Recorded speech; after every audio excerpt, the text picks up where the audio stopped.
you knew, right? Like there's a sense in the air where people sense something's not going right.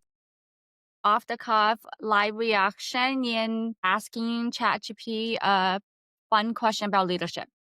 So the question we asked was 5 leadership mistakes most likely to stall or end careers. Eroding trust. So this is number one. Do we agree? I would say, yeah, probably. I mean, you can't have a relationship or run any type of business without actually having trust.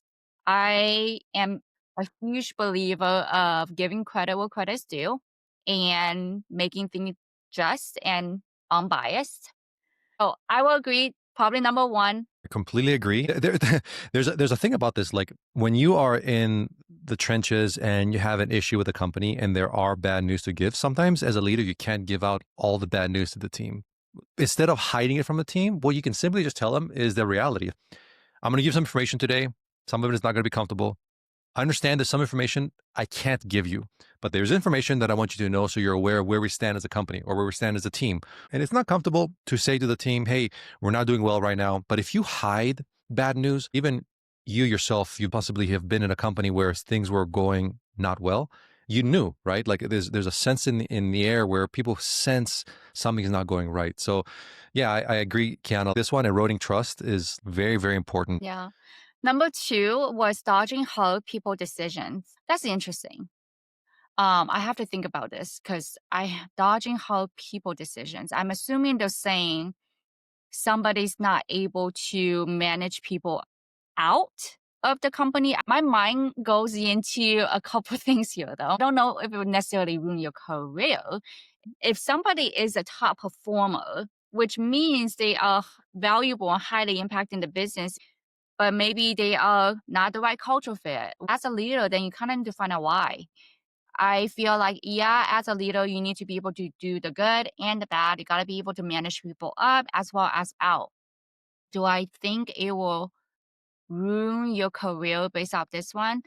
Not necessarily, but I feel like you will have a lot of challenges yourself and being able to get respect or trust from teams or other leaders if you're not able to basically control and manage your individual employees. Yeah, I like it pretty high up on the list. I had a hard time with this early on in my career because I think for a lot of people can probably relate the fact that you want to help people out, you want to give them a chance to do better. So if you're dodging a decision, then in your heart you know it should be done because you say to yourself, "Well, I want to give this person an extra chance." The fact is, you are putting a disadvantage to the rest of the team that is performing. I like it being number two because I think it's probably the number one problem that I've seen in leaders that I've worked with. So let's go to number three. Number three said confusing control with clarity.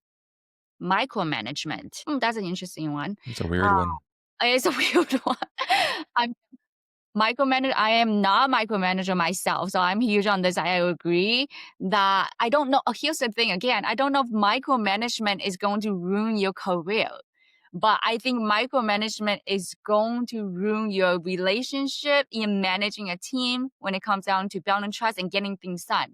It, in my opinion, it's going to be very short-lived because nobody really likes to feel like they're not being trusted, especially if they've been in the job longer than you or they have proven themselves. So I'm torn about it being ruin the career and then this being number three. I think it's very important for a manager to be able to build trust and not micromanage.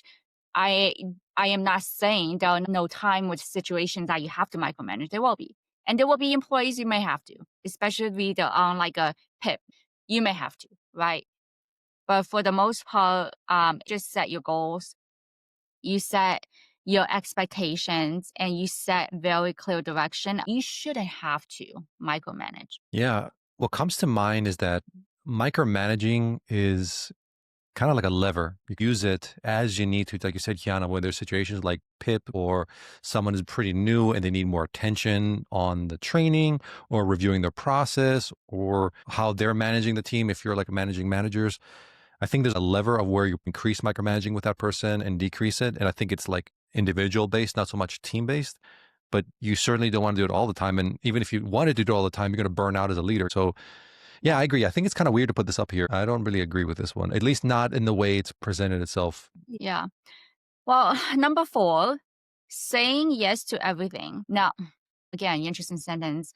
This, I kind of do agree. I would have put this probably in number 2 of saying yes to everything, especially if your role or position is really, really high up in a company. Like you're the owner, CEO, president, VP, SVP, things like that. Because you just cannot run a business saying yes to everything and saying yes to everyone. People will end up taking advantage of you. You have strategy for the business and you have strategy for individuals. When it comes down to running a company, there's a few different things. You're running and managing culture, you're managing outcome. So as a leader, you're managing multiple things, right? It's multifaceted. So answer saying yes to everything doesn't make sense at all. What is it? What is the phrase? Overpromising and underdelivering. You don't want to ever overpromise and underdeliver. So when a team comes to you, you have to be just very well aware that it's okay to say no sometimes. It's okay to kind of take your time and think about the requests that come from your team and say, let me get back to you on that. But that's kind of the way I see it. So this is one where, again, it's a good learning to know that you shouldn't be a yes, what they call the phrase yes man for a couple of reasons. One, you don't immediately say yes to anything. You should always take the time to think and process what the request is. And a lot of times when you get a request, you should probably ask a lot of questions about that request unless it's pretty straightforward so that when you do say yes, it's a very well-informed decision. And if you're not sure, I think it's very appropriate to tell to your leader, I need a little more time to research this or figure this out. Give me like an hour and I'll get back to you. Yeah. So Okay, number 5, feedback and communication blindness. Again, this is probably the top 3 for me as well. I mean, you can't run a department or a company without communication. If people don't know what's going on and what's the goal, what we are all working towards, you're not going to be successful. So it's always great to provide the context and the why, right? So I agree. I agree this could definitely ruin you as a leader or career in general because you'll have a lot of noise within the team. Nobody knows what's going on. So it's very important to be able to set context. And you can do it in different ways. You can do it from meetings, stand-ups, one-on-ones. You can set it weekly, bi-weekly, just depend on the situation at hand. And as your team and you grow and mature in relationship, you'll be able to better manage the cadence as well. I will say it's very important to always ask for feedback. If you're giving somebody a task or giving a team a goal, make sure people understood what you're actually asking. Make sure you ask the questions of, do I need to clarify? Is there anything that wasn't clear at all? Make sure you're seeking that advice from the team. So I would say it's not even just a leader, it's in general. It's going to be important for you career journey and career growth. So yeah. yeah, absolutely. Keeping the team updated, you should do that, consistently. Explain the why, as we talked in the past in other videos. Super important. The team to know why things are happening the way they are. So they have a reason behind why they're doing certain things. Active listening, like you said, this is lifelong skill they should have. Mostly as a leader, should be able to actively listen to your employees when they're giving you feedback or when they're giving you information, and then clear direction. The vague direction is going to cause issues. Absolutely. If the team doesn't know which direction it's heading, performance-wise, mission-wise, vision-wise, they're just going to lose interest, perhaps lose excitement. So it might not happen immediately, but that's something that's going to creep over time and cause a lot of issues. Yeah. Overall, I think it was pretty good to be able to learn and, hear some of these mistakes that you probably shouldn't do. Yeah, I agree. And it seems like every time we ask similar questions like this and we do research and through our knowledge, it always comes down to kind of fundamentals, like fundamentals of how to lead teams. So I agree. This is really good. It points out a lot of good stuff. Yeah. Well, thank you so much for watching our video. Make sure you like and subscribe. Comment if you like this type of segment and if there's a specific question you would like us to ask in our next video. We'll see you then. Thank you.